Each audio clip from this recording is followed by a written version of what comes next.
Yan, good day mga idol. Welcome back na naman po sa ating video mga idol, ay kung saan magbabahagi na naman po tayo ng kaunting kaalaman po sa ating circuit breaker mga idol. Ito pong circuit breaker natin ay 20 ampere. So ang pag-uusapan po natin ngayon mga idol ay yung capacitance po nito, 20 ampere natin na circuit breaker. At paano natin i-compute yung wattage niya mga idol. So panoorin nyo lang po ang ating video para mas maliwanagan po tayo mga idol.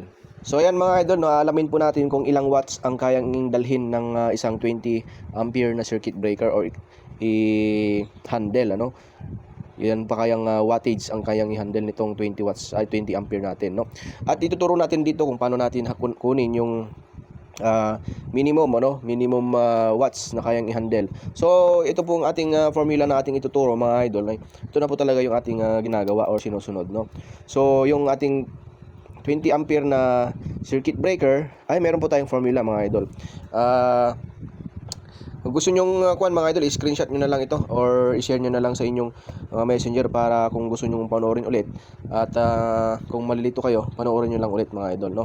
So sundan nyo lang po ang ating sasabihin dito mga idol, no? So yan. So ang formula natin, so ang unit kasi ng power, no, ang unit of measurement natin ay watts. So ang voltage, ang unit of measurement natin or V or volts, times natin yan sa ating current, which is the unit of measurement is the ampere mga idol. Yan yung mga formula natin. So watts is equals to volt times amps or ampere, no? So yan, meron din tayo ditong system of na ginagamit, no? System ng US or Japan naman mga idol, no, 110 to 120 volts. O ginagamit yan sa US at sa Japan, no? Ginagamit yan sa appliances, usually appliances, mga charger, mga ganyan. So ayan po. Kung sa Pilipinas naman mga idol, siyempre gumagamit tayo ng 220 volts to 240 volts. So Pilipinas and Europe naman ang gumagamit niyan. Yan, balik tayo sa ating computation mga idol, no? Unahin muna natin itong sa US. Ang system ng US ay ginagamit nila yung 110, no mga idol. So i-compute natin 'yan. So yan yung formula natin, watts, no? Watts is equals to volts. So ang US gumagamit ng 110, sa kaya 110 ang nilagay natin dito. Ita-times natin sa 20 ampere na circuit breaker po natin mga idol. Yan. So equals 2,200 watts. Yung total natin ay ita-times naman natin kasi nga meron tayong tinatawag na safe load. Yan. Ito po yung 80%. 80% lamang ang pwede nating i-consume o yan, gamitin sa 20 ampere natin na breaker ay 80% lamang. So hindi natin i-100% o maximum. 80%, may maiiwan na 20% mga idol kasi allowance niya yan. So ngayon, yung 2,200 watts ay ita-times natin ng 80%, which is 0.8 is equals to 1,760 watts. Ito po yung safe load, no? Hindi na po natin pwedeng dagdagan yan o sobra dyan. So 110 na system natin, ang pwede lang na watts na gagamitin natin sa 20 ampere na breaker ay ito lang. So madaling salita, 1,760 watts lamang ang pwede nating gamitin mga idol. Yan yung tinatawag natin na safe load. Ayan mga idol, ito po yan sa US mga idol, ano? So dako naman po tayo sa atin, sa Pilipinas. So ang ginagamit natin na voltahe dito sa atin ay yung 220, usually yan, volts. So ngayon, ita-times natin yan sa 20 ampere. So ang total is 4,400 watts. Ngayon, parehas din. Ang gagamitin natin ay yung 80%, no, safe load. So 4,400 watts times 0.8 equals to 3,520 watts. Yan yung safe load natin mga idol sa 20 ampere na circuit breaker. Ayan mga idol, ano? Sana po nasusundan ninyo ang ating discussion dito, no? Yan. 3,520 watts lamang ang pwede natin gamitin dito sa 20 ampere na circuit breaker. Ayan mga idol, meron tayong dito, pinakabuod, ano? So sa system natin, 110 volts to 20 ampere na circuit breaker, ang maximum po niyan is 4,400 watts, no? Yan po yung maximum, no? 100% pag gagamitin natin lahat yung wattage, no? And then safe load natin, yung tinasabi natin kanina, yan 3,520. Sa Pilipinas naman, 220. So 20 ampere na breaker natin, maximum 2,200, minimum o 80%, 1,760. Yung pinakabuod niyan. So, meron pa tayong ipapaliwanag dito mga idol. Mga idol ang gagamitin natin dito ay yung 20 ampere na CB or circuit breaker. Example natin, yun nga sabi natin sa system, gagamit tayo ng 220 kasi nga sa Pilipinas tayo mga idol, no? Kung paano natin kukunin yung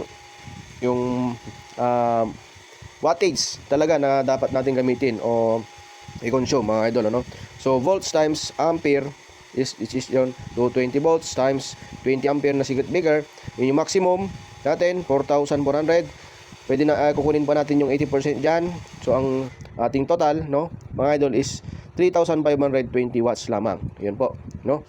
So mayroon tayong example dito na computation mga idol kung paano natin kukunin yung mga wattage ng ating mga appliances, ano? Residential house appliances, computation, or yung load natin. Ito yung mga load natin, ano? So una, yung aircon, 1.5 horsepower na aircon, meron siyang 1,100 watts. Rice cooker, 800 watts. Electric fan, 100 watts. Refrigerator, meron tayong 300 watts. So total, pag-a-addin lang natin yan, no? Plus lang yan mga idol, no? So total, ang wattage ng mga appliances natin is 2,300 watts, no? Pag sabay-sabay natin ginagamit, mga idol, no? So dito, hindi pa siya iinit. Kasi pag lumabas kasi tayo dito sa may 4,000, ano? Or sabihin natin 4,400, lumampas tayo dyan, ginamit natin yung maximum. So doon tayo magkakaroon ng problema mga idol, no? Yung ating circuit breaker iinit, yung ating mga wire iinit, doon tayo magkakaroon ng mga short circuit. Iinit, masusunog, doon tayo magkakaroon ng sunog. Kaya nga tayo susunod na mga standard para sa ating kaligtasan, sa ating safety mga idol, ano? Ayan, so balik tayo dito. 2,300 watts yung ating sumatotal na appliances pag nagsabay-sabay. Wala pa tayong nilagay na mga charger, mga cellphone dyan. So example lang natin to kung paano natin computein yung wattage ng ating mga appliances.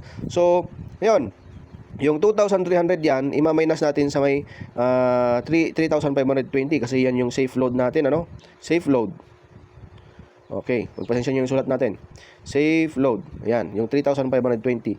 So ma-minus natin yan, 2,300 watts. So meron pa tayong 1,220 watts na matitira sa ating 3,520. So hindi pa siya ganoon ka overload, ano mga idol, kapag ganyan po yung ating computation. Ito lang naman po yung ating example, ano, kung paano natin computein yung isang wattage ng ating mga appliances mga idol.